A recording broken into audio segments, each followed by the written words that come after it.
We've never seen a force like this. This is exciting times, right? Yeah. What an amazing thing to be part of. What was the sort of inspiration for you guys to go, this is something I want to do? Well, obviously it's a crazy world and a privilege to be part of the Dune universe, and but it was the scripts that attracted me. You know, very thought-provoking scripts. The characters have all got their own voices and a lot of hidden agendas, and just one big riddle for the audience to figure out with this amazing, spectacular backdrop of the Dune universe. Yeah, I mean, I'd seen the David Lynch film when I was a kid, and I just thought it was amazing.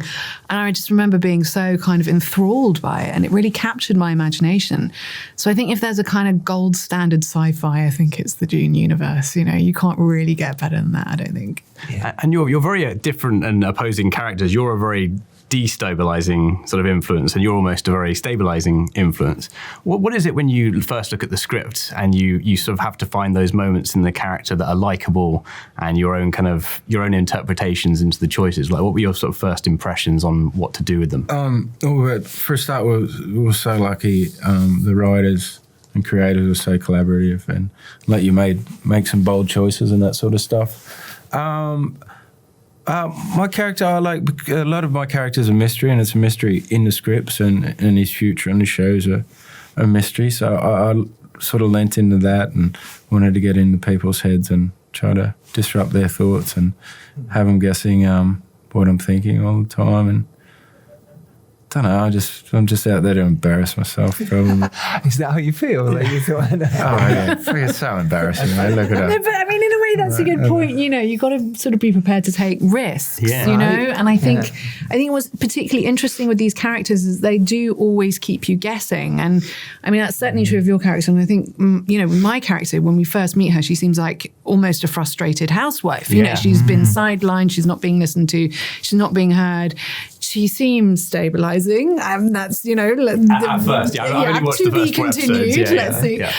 But yeah, and I love that about Alison's writing. I love that these characters are so dynamic, and you know, you don't know what you're getting. Certainly with Natalia, you know, she's a dark horse, and she keeps her cards very close to her chest. And I think that's something that's interesting that we were able to sort of, you know, drill into together as actors. You know, that brought our characters together in a way. And I think it's something you do very well in Vikings as well as this is having very difficult characters that intrinsically are doing some not great things and still being very likable on you know, when you're watching as an audience, and still very engaging and sort of, you know, presenting that mystery. And your character, as you say, is keeping it very much under your chest for now. But I think there's development of that. Yeah, I mean, I love that, and I don't know, I love that we have the freedom. I mean, I think, as you were saying, Travis, you know, that we've really been given freedom as actors to kind of go, you know, bring what you feel works most with this character. So there's a certain kind of freedom of invention that you get, and that I think you have to have, because there's so much pressure of expectation with characters. But to be given that kind of a blank slate to start with, I think, you know, is it's incredibly freeing as actors. And I think, you know, again, Emily sort of set the bar high for us because everything she does as an actor has so much truth and integrity. And I think that's where we felt we were, that in a way, this is different from your classic sci-fi, and that it feels sometimes more like a drama. You know, it is about human relationships, and we were really able to explore that in so much detail, I think, as actors. well, even if it's in this massive world, but yet there's still smaller scenes, there's smaller emotions, and we connect to that massively.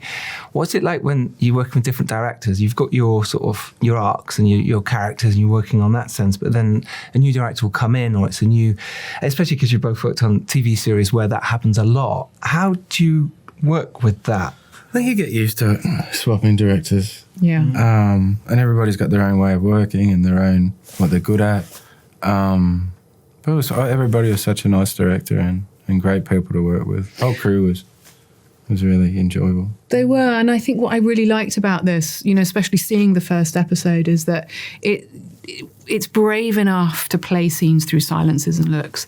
And you look at, you know, someone like Tarkovsky's Solaris, or Stalker, and there's so little dialogue.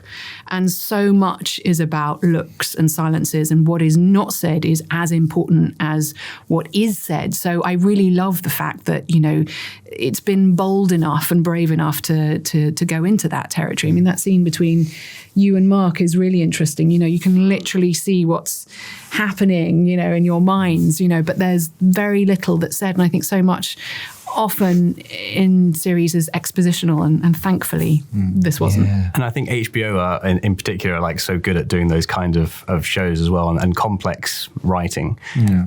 How does it sort of work for the rehearsal process in this kind of thing? Like, I mean, it's a very big production. You haven't always got that much time to plan through things. Like, how is that for you?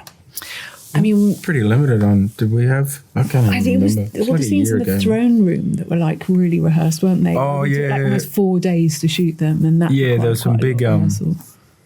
It's funny, like in the movies and that, the budgets are so big and get so much time. On a TV show, why it's such a great team effort and you feel like a team after is because we're really restricted on how much time we got. So there's some of the big scenes when there's a lot of extras and it costs a lot of money to have a lot of actors and extras and actors there.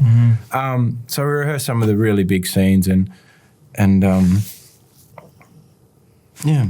But the world that we're in made it a lot easier, the sets that they built. immersive experience. Yeah. Yeah, I think those kind of set pieces in the throne room, there was a lot of coordination going on. There was a lot of choreography going on. And we had one, director, Richard, who I think really understood the theatricality of those scenes and of that space. And it was exciting because it feels like those scenes are really a crucible in which characters, they either crumble or they rise, So it was great to be able to explore those quite sort of almost Shakespearean themes in that space, I think. So on those days, it was great to have that time to be able to rehearse. Yeah, it must have been. And on that, what do you look for from directors? Because you've done bits of directing in the past.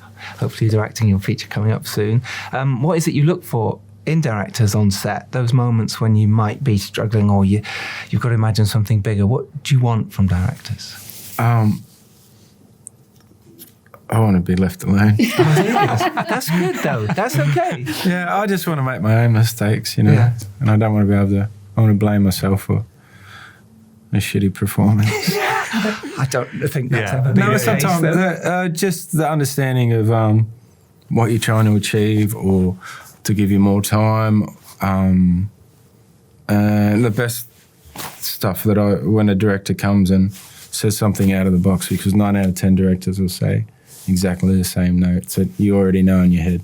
Yeah, that's how most people would do it, but I want to always be a bit different. So it's a director is willing to take risk and not scared of